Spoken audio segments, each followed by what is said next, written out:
دشبا هجراني ده من دخست تشتكي جترى ببيجن تشتكي بقاسي ايشا زاغروسان مزين بقاسي بجن آزادی خوشک بقاسي دل دایکا من گرم بقاسي خوینا شهیدان پیروز بقاسي بارانا سینوران خمگین من دخست جترى ببيجن جتا حزدكم ولاتو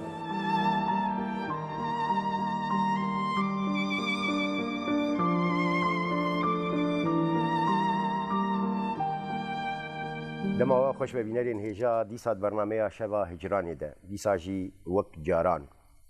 بر به هندک زویان و چوین هودانا زفت کرنا هندک پرسانو جی دست بردانا هندک برسوان میوانی من یه برنامه هلبستوانی کرد گلال کاسانی بخیر هاتی سرسرا سرچاوا صافي زور سپاس ولی گلال شبا هجرانی شوه وقت خوشی دزانی مجارة بنجهين آوي شوي هلبسته چندين هول دم كو امبيجن كوشين تاري ين بيوي و كرمانجيا ما بتايبتي جي بشتي دمين دريش ين بن بي كريني و چو ساندني و بريندار كريني هول بدن وان هستان زفت بكن كيش بكن جنوبه بآفرين جنوبه لي خودي دركبن جار جارا بيرجي شيوكاري شانوغري راقي هاندنه نبيسكاري ليه مجارة سركة يا برنامج هر هلبست وقتا اي مجي هلبستوانا كان بيجن بيش بدي مرونشتي اجي هنكي كيسا خولي خوش دكم شنكي يعني از بخوشي نمسلا قويدن كيسا ملي نخوش نا لي بيتر بدلي منه وبتايبتي جي شكي ديش تر بيجن وقتا كجارة بيشين به هبيوينا مه بجي هلبستوانا كيري جارة بيشين به يعني هبيوينك ندو بارك قريب بري سي سلام بيكيف شي كبوانا بيكيف شي بك معيني وي هناكي اوجو سمر ولي صار دك ليه بقشتيت بخير هاتي دي سر سرا سر جاوا امي تشتكي مناك ميدر كل خوش بور بيت بس هلبستي بدن هندك تسكري كان بحث عوام بكن ليه سريدش بوي كو اندر باسي مجاري ببن هلبست الكدست بيدك يعني بختاز بيم كدست بيدك شي بس ناقص بردريج بكن بيتش بسري مهات وما تشاوا خوان وما تشي كيجان هلبست خوان حتى ام ديشتن وناخا ايرو چاوا دست بکر کاری چیروکا ویش مردیش چیروکا نویساندنا هلبستی دست بکی دا از دخوازم سلاو خوش کرماندی قناة روناهیرا سلاو جوان برخودیران وان جانگورین گوروجا ایرو لسنگر و چپرین شر د سینگا تیره کی تندرست دراوستن جو پارستنا وی خاکا پیروز هلبست جمرة براستي جبر خود هات نوك من قوت والله زي بنويسين مش دسبيكا خورطانيا خدا من براستي قالك سترام من النويس عندن ولو هيني طنبوري دبون دراها هن بهن از هاتم بأليه از فيجا از شباخا تشكي بأفرين وهلبست من نويسان دسبيكي دا دنوتو شهرادة بهتر خبصر علي هلبست داري خست براستي طنبورجي مديت طنبورجي هيا اللي برداهم ناكر براستي دنجيت شاوي تبيرسران خدي جانا دستان هناك ادو دنجيت هوجا بس نالو بردوام نكر بردوام نكر طنبورجي بردوام نبو طنبورجي حتى هات طنبورام هي اللي بردوام نكر لأن بيجن مثلا طنبوري وموسيقي وجريدانا يبهلبست يجي بالكيش چونكي بيجن هم رح پروردد بتايبتي وقت مرور بيجن بزمانك يدم بخين وپروردد وبيجن دبستان وزمان وعربي ودار وقتها طنبور جوسا يعني خرو كردي او جي زباون شو باوي هي درحي انسان هذا تشيكي سوشتيه وكذا وقتها ما قهداري هلبستا استرانا محمد شيخ قهداري هلبستك بر بلندكر هلبستين جگر خوين مالای جزیری و داویما خواند و طنبور وجا ما دخست ام برنگکی آوازی و هلبست ام علی طنبوری بآوازی بهفرا بهتر يعني باندورا يلسر هستي مروجي شي دبو بهتر جي جبرو بو جان كيشيك علي خني وسر نفسنا هلبستي قول برسك ديجي هي ام بيجن قال الجراز بي برسيجيتك مثلا انا بحث بس عن مجندك ام بيجن يعني كلاسيك دكن يا كم نشوب دكن يعني بقشتي يعني انا برس وصاي مثلا تشيد بي ايرورو هل بستوانكي كنو جندني بيسينا ملاي زيلي نخوندك اشتكي وصا مروف كاري باوريام دنا دوی کو مروفي هالبستفان بنجاه كوي وجيها بي وجهه ما وكنت بيجي هيماني وجهه كردي ملاي جزيريه احمدي خانيه وباشويناكي ملاي سيدا جگرخوين وتيريش دوی کو مروف دالي خوندني د خرطبي تاغوت هالبستان وجنجي بنويسين ما دما جو بنجاه كتي وجهي تنبي چاندي تنبي روشنبيري تشاب هالبستي بنويسين معنا او هالبست بخوجي چافكاني جمروف بله وبيرجي مروف دوی مروف هالبستي نوجن زمان دنجي بخوين وقتاغو بدس مروف بكوي انجليزي بي عربي بي شي دين بي لي هالبستا ملاي جزيري دباوريا مدا او چافكاني وقتها غوتي جي هالبستا كورتي ريا چنو جن بي وچكانا شو بيا كلاسيك بيا بكيش بي اجبركو دوی جاني مروف هستي مروف داغرتي بي بيجي وهافوكين رسن تورايا كردي وجايا كرديا يا كفنشوب جو بچندي سالا جو زمان كردي باراست او زمان ملاي جزيري او زمان جو بي دنويساند او زمان باراستيا او زمان رسنا او زمان راستا ايجو ام بي ايروجا ايرو دوي ام بروجي بي هالبستي خوب نويسين وتشتي دهستي مروف ده بهالبستي بي بجيروك بي برومان بي بي اواي ونابي چی هالبستا پیشین آبدن بیسان تبیرته آگوآته تبیرم من برنگکی بکش ونوجن هات نویساندن ناویجی دلبری جمنا يا سالم والله هنا نوتو شهرة ده نوتو شهرة اوجي دماغ العسكرية بو تبلا كير تخوند درنا بري بازدر رجا ديدارك المرهبو ارت هذا براسيم تيدا خوند ابجارا بيشي زود خوينم بجبر تجبي شاغي دلانيبو ملاتيو براسي بس من ديوانو خد انا ازبر كي يعني تيدا دما وقتاغو از لشكريه جيبوم ولو از باسفان بو د قرزي كي تاريد ولو از بتناخذ بام يجي اف روشه هانيكي براسيد ادك شاند مسر نويسان هالبستي او هجارا يكم بو هالبست نويسان برنجكي وك از مخديت اجي رازيمه يعني برينا جابون لي اف هالبستا دلبري تارو جايرو لو بالا مديا وبحت بالا بشان هالبستي خوش بردكي انا جارنا از بردكم جارنا ديزج بيرا بدچن شبر براسيجي او روشا جو ايروم تيدا او كودانو دليفا و اجرين روجانا و بيدفين جياني خرابونا روشي جبركم ميجي مروجي هاتي هارتن بالي گوته اگر خوین روجانات بگره براسیج مروف قلت شاجبير نتني هالبس روشك اوارته نه مثلا انا بقوم مروش كاري خوتي 4 ساعات الحالي خبمي بروشا خو تي بخويني برنامج كي تي ازبر بكي تي بني لي رجائيرو اولو هناكي اف تنغافيا جو امتدا براسيج دي لكم جارا مروف قلت شاجبير كي نه هالبس ثاني جارا كهري ام بيجي دريش قلت بخوا دوري نبيساندنا هالبستي كتي هبو صال هنا قال لك دوري هالبستي كتم براسيجي بركي زيدي ده صالاجي از دوري خوندني وهالبستي كتم او جي ام فقرن سر روشا ابوري او روشا طن سر مدهات جي بركو دماغ مروف كاردكي بدوامي بده 12 ساعه براسي او درفت نامي قلت كاربي هستي خوا تشتي قلت بر هست تيجي ترى ريج كسر روبلي بني جبوك وقتي مولو بيجن وقت الرشوه نجام هلبست يجي قداري كوبي باش فما تيجي مركوي ازي هلبستا بروين بخوي بروين لهف نقرينا كل كدر نقري بيرون دك أخينا نجدلا درخينا هياما أبيني فقرينا دم صالا بايزي جروشا أبيني درينا بهارك درسوزي الآرينا دلي من بمينا دا داماري هشي من جي فخوا وتين بدا سرخوش ببا وكدينا لحالي خوا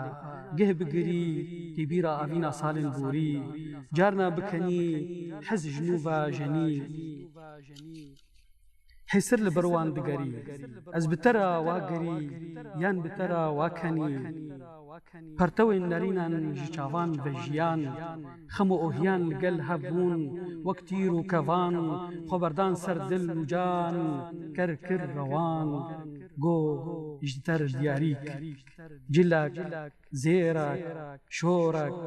اري تو نزاني أفيني دوا بينوسك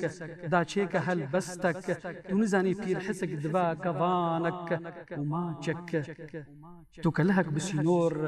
لشكر لدور بدور چكين وان نارين وقوت دور پیچ کرن درهن لبيجو كلمين پاشوروي نا روما ولاقي كفنار نا أمريكا خديا موشكي باللي زرو آر نزيب بن جبلي تارو مار لي از أفينداري بري ده سالان دل شكستي ربن بهدان أفجانين دكندا بگردن و ليوان پارسك و سكي بردري چاو نهيري مام بهيوي لوب ليكر من چاو بري دلووان با بدا من پارك پروين واقل بري هر نرينك تا بفرمس كان تا كدي كربو هر مو مقد تناهيا من دا بيخستي بو دفا مراند بو هر وارك بيك جارك تهشت بخدي بيچارك هر ديلانك دجان دا تكربو هافينك من دخست بوان نارينان تأذينكم لي بوان دردان تأزديل كرم هروين تخج من نخيدينا جاردي برينا دلدان نچينا جاردي تيران دسينان نچكينا بسالان من كركاري أفيني جيك آلي بسالان تبكالان كوه زنگلورا أفينا من دبري ندبري تشيش خورا دقور لا تشتك تشل خفا دقران لا تشتك تدخوازي أغري أفيني فجيني يان بمريني تدخوازي فمريني چرا دلا از بره کورم جساوی را تپیو نابینم چلو از هرم دخا چریچ کن رشوان دا تهم بیز کن ابي بكينا هجر نلفر لور نلقردوني لأسيمان نلفيجيني بلي بشتي مرني لجوري باني با خدي داكو مهراما ببلي بلكي أفينداري من بكا مروفكي دلوفان كي دل شكستي بشتو ياي بلكي أفينداري تشيكا جمن لچيروانكي وندا بآمان يعني لهنگكي داستاني بچرينا سينوران رزگاركا أدولي بشكينا لاتين چيان دا بچسبينا قلني شيرين تو أفينا مني تو جيانا مني چما تو دخوازي بيرا أفينا من بچكيني من بكي دل ياركي گرهوك و کوچركي بكون يان لوندكي أفيندار وشرمو دستخوش قال لك يسباس ولا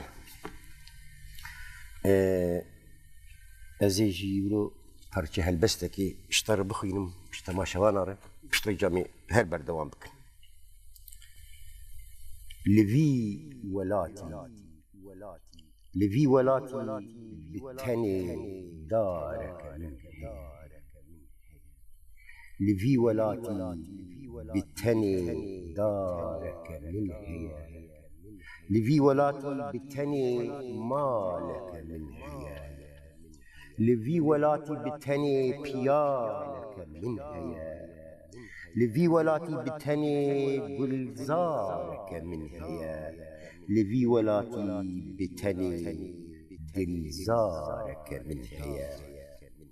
لفي ولاتي بالتاني ديدارك من هي لفي ولاتي بالتاني آلك من هي لفي ولاتي بتني هوالك من هي في ولاتي بتني جو بارك لفي ولاتي بتني خوشنيرك من هيا لفي ولاتي بتني دل شيرك من هيا لفي ولاتي هلبست أنا لفي ولاتي دار بست أنا لفي ولاتي بدهان غورستان أنا ولفي ولاتي بصد هزاران عاشق الهندستان سپاسشتر جهداری کرناتر او غورستان روجك جروجا ببنا تيچك وقول السرشتيا ولاتي ما بسرانسر ضبن والله ابايا ابسوجي تو ازبندي تو مباتي كده زبوغن بهدور بيت بيجي دنان ما يجا هما اولو تشي بهر حال برهما يكمين بناوي آزادي نه؟ تبناوي خود شاب كريانا باي يعني تدي جارنا هناك ناس ناباداتي ناوي خود جا ناوي من تشيروكا كي هاي ما بستا فرمو دما وقتاك بو از اجدايك بو من صلاة 1968 دا بله جبركو زماني كردي زمان قد خبو وتفقرا كردي بدس بيكا دبو قال لك دليفل بيشات تقدر مثلا زمان ودراها دوي دمي دا از شي بوم نافيم كرن قلال قلال جي قلال جتين جد بيجي يقول آل وهناك دبيجين دبي لالا بخوا وك كليل كاكي الكردستاني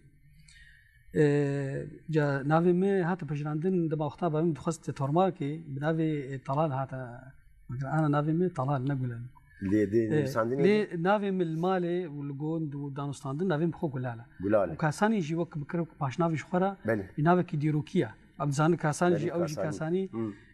جوان هوز والين بيكاتين دولة عميدي بو دما وقت الكردستاني بجيبون وجبر اشكرين امبراطوريه اشوري فكشان بري خدان باكرد والفيا دويدا نشتيجيبون ناوي سر فرتوكي تشي قلال كاساني بري ناوي ازادي لصاله 1915 دا 1015 ناوي ازادي لي كوتشاب الباجاري حسيتشا شاب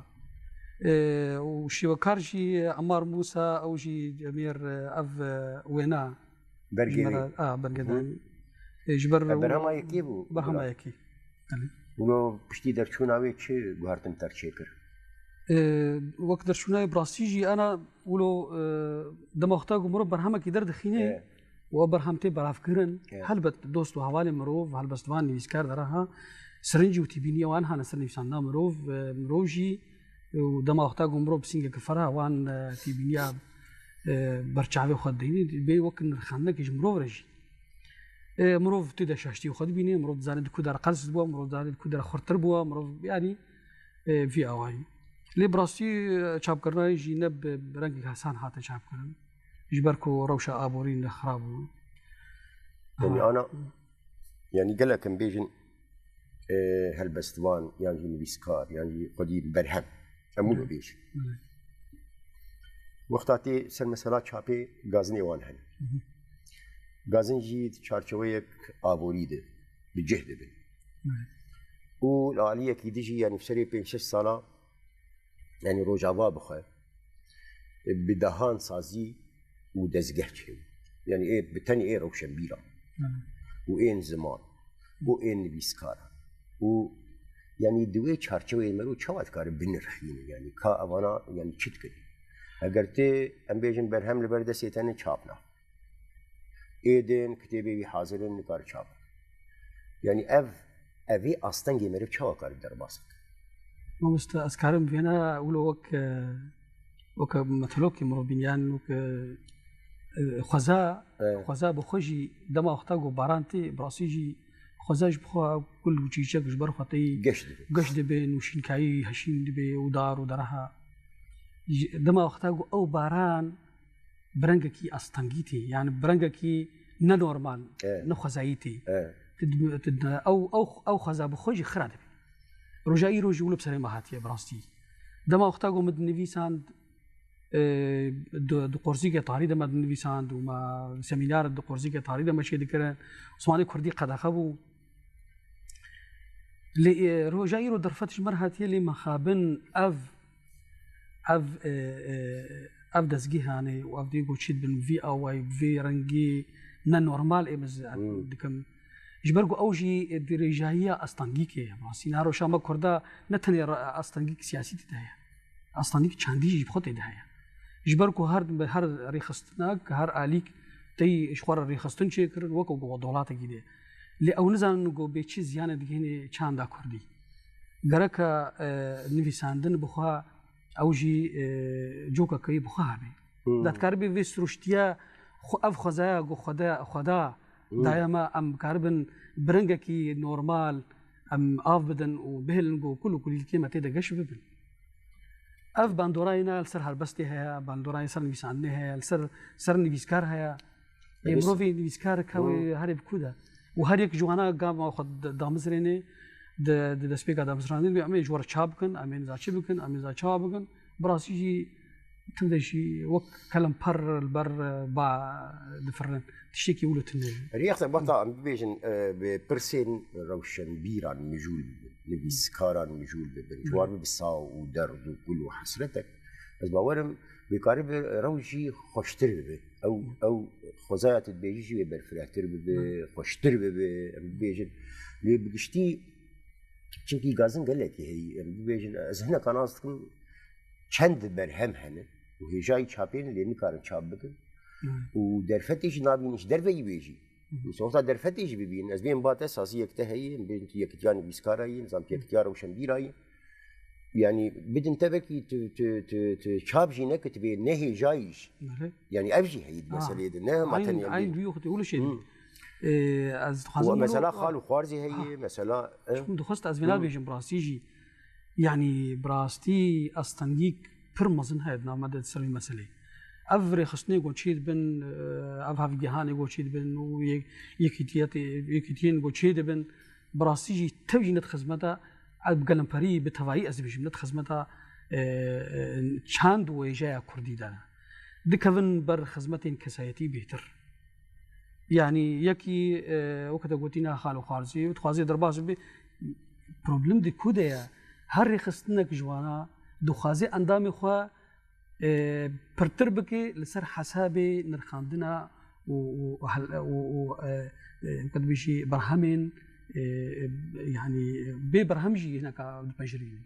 ببرهمجي يجبو بس جماري واجي دبن يرجع استنجين كمروب يعني حوجدار بحث بك يعني لكن بيجن افروش بيجو هردن يعني كسين كهي جاي بأستيبن بقاربن يعني شاب كان من شوب أخو بهيلين باندور أخو بهيلين بيجن بيت جهاني قشتر بكين بيتر آف بدين برهمه خلكين حوجدارن زاروكن خورتن نفش لبي نفشتي أبغى قشت شو أستنجو إيش من ماجبو كم برنامج هيت كلهم بحث ذكر بو هي ليه بقشتي تي أم بيجن رخنة لآزادي هاتم كرن الجور باورياته يعني الجور أم بيجن ليشوناته رخنة لي هاتن رخنا لي هاتن دالي رزماني دا رخنا لي هاتن دالي چمنه البستا بكيشا هركي الجورنارين خو حواله من دوست من الجورنارين خود بيجن تعاجز تبوجي خودينا از تجاري جي از عاجز نبو تارو جايرو جي وجارنا مديت هناك بهانك شخور ديت ولا لي بتفاي براستي رازيبونك برخوجي هابون رخن جهابون وبس نداري جهاب دما اختاگو یکی پسنه دی دما گو علی ویجه دو و توره د خورت به پسنه دی براستی مرو بهتر جی خورتر دی بوک اگر دندری نا پرنگ اگر مرو بهتر گشت بی مرو بهتر هو بیم جول دی که یک جوانا اشتر بیجم سیدا محمود صبری يعني هالبستوانه کی خورتا و لیکولی نرجی علی نویسنده دا پر جهاتیا بهتر اوینا گوته من هلبستا بکیش او هلبستا بهتر برا هستیتا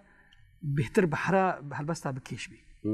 جبر هلبستا بکیش بهتر داگرتیا بهتر نتویتی ده هیا الگور نرینایی إمبرجا الجور نارينا ما مستا هلبستا بكيش أوجي جركا وهلبستا نوشنجي جركا بيشاود بهاري دا جارنا مرو بحاجتي أورن طارية وبسرما دا ببارن وجارنا جي مرو بحاجتي جو أورن أولو سفك نازك وكا خنافي باران سرد أبجي ولا هلبستا بكيش هلبستك داقرتي براستي هلبستك بهتر خودي نافاروكا بهتر داري ترزوي دا وهلبستا نوجنجي او هلبستا قوتولو تكاري برحتي افجنيه بكي دريا حزكرني دا حزكرنا ولات حزكرنا اخي وتتكاري بهتر دهستي خا الجور او جي الجور او درفتها واشتراها بلي تامي شو قدادي بك رايت خوش بر خندنا هلبستا دربين وقبالي انا خلاص خلاص انا فاصل بيتر حقي تهوجي بدي ازي ليه بقر فرمو ازي في هلبستا ازادي فرمو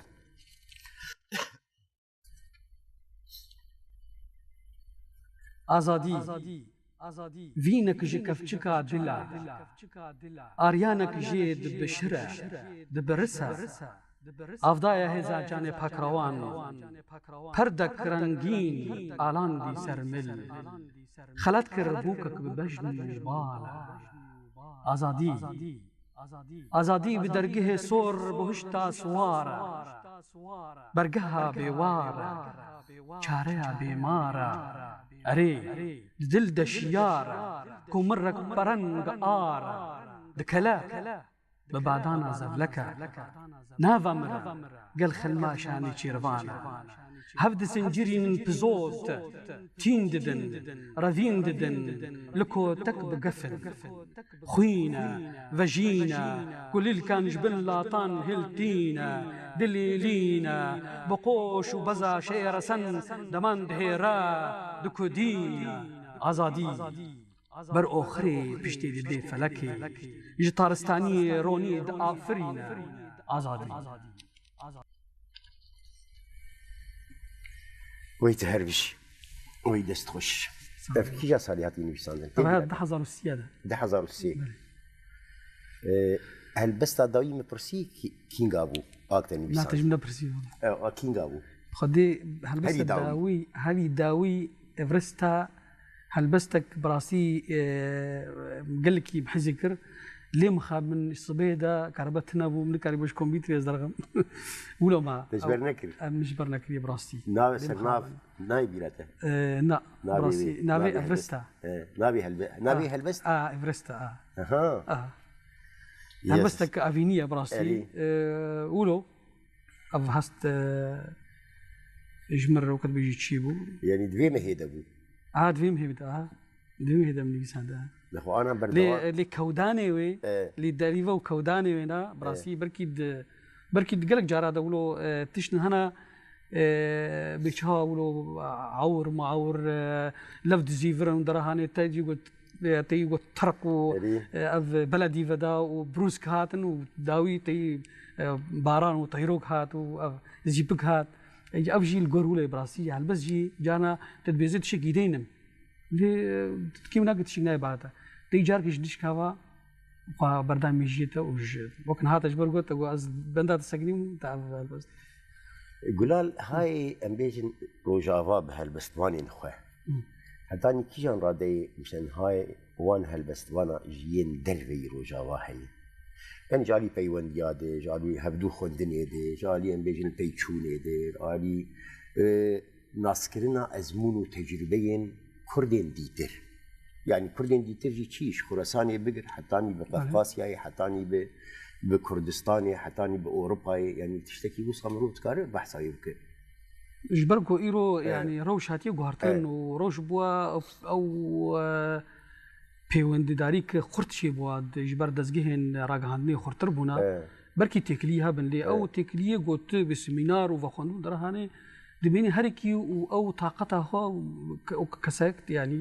و لڤ و تەفگەرەخوا ژبەر پر زەحمەتی تێدا هەیە ژبەر بەرکی دەستگەها کوردستانی تنەیە ئەپراسی پر بلۆمەک پر مەزنا ام بيفينا قلت باشروج